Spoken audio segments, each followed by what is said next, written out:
In researching our next topic, I asked bank employees to tell me about their greatest fears. And 9 times out of 10, they told me that it's coming face to face with a real live bank robber. Today, I have the privilege of facing that fear, sort of. Our next guest gives us a unique perspective on bank robbers because he used to be one. Troy Evans spent 7.5 years in federal prison for 5 armed bank robberies. While behind bars, Troy reformed his ways, completed 2 college degrees, and interviewed over 300 convicted bank robbers. Now a motivational speaker and consultant, Troy helps financial institutions deter and apprehend would-be robbers. Hi, Troy. Thank you so much for being with us. Thank you. It's my pleasure. I'm really interested in what you have to say. You know, most people have sort of an image of what they think a bank robber should look like. Sure. You know, he should be in a ski mask. Sure. He's going to be armed. Sure. Is this the typical bank robber? No, in fact, it's the exact opposite. 80 to 90% of bank robbers are indeed amateurs. They are strung out on drugs. They have a gambling debt they have to pay. They have a house that's about to be foreclosed on. They are very much acting out of an act of desperation. Well, Troy, it sounds like these amateur desperados, as you call them, are just really in for the quick fix.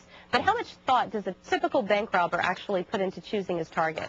Right. Well, I can tell you, first and foremost, a bank robber is always going to take the path of least resistance.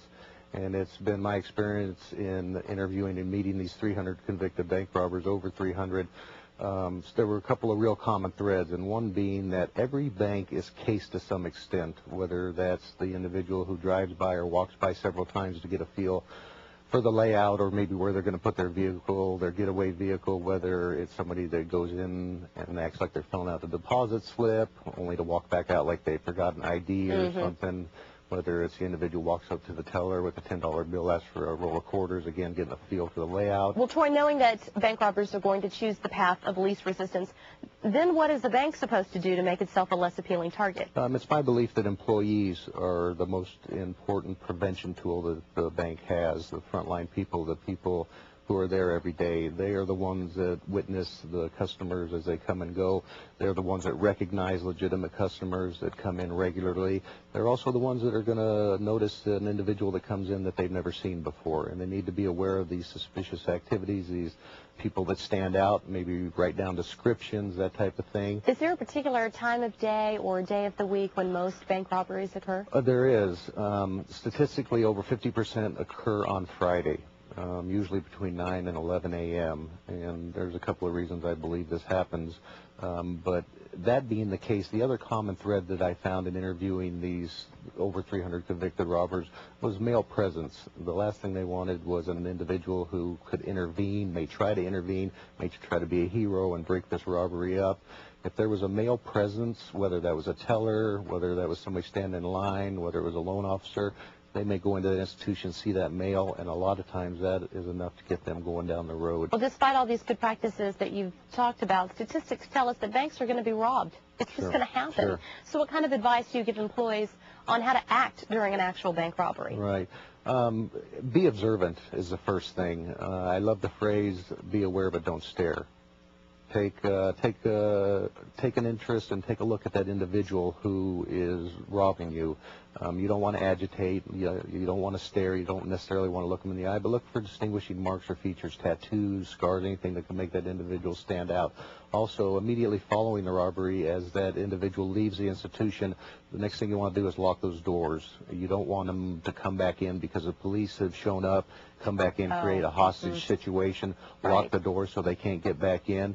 And then the third thing is anybody that's associated with that robbery, whether it's one teller that was involved or whether it was a whole bank that was taken over, anybody involved needs to immediately sit down and write down everything that they can remember about that robbery, descriptions, everything that they could possibly remember. That's so important in the recovery issue. And you know firsthand that someone writing down a description of someone who looks suspicious can be a problem. It can be a problem. Yeah, for me personally, the thing that was a nail in the coffin for me was a teller who had the smarts to immediately sit down following the robbery. This wasn't taught to her or instructed by anybody. She did this on her own. She sat down and she wrote down my description from head to toe. Everything, shoes, pants, shirt, sweatshirt that I was wearing, hat, the brand name of the sunglasses I was wearing. All these things were recovered later when I was arrested.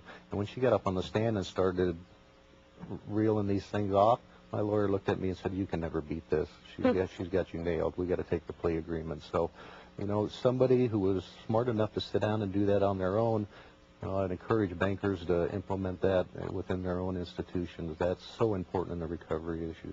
And the bottom line is, if these individuals aren't caught within 24 hours, the chance of recovery drops to around 10%.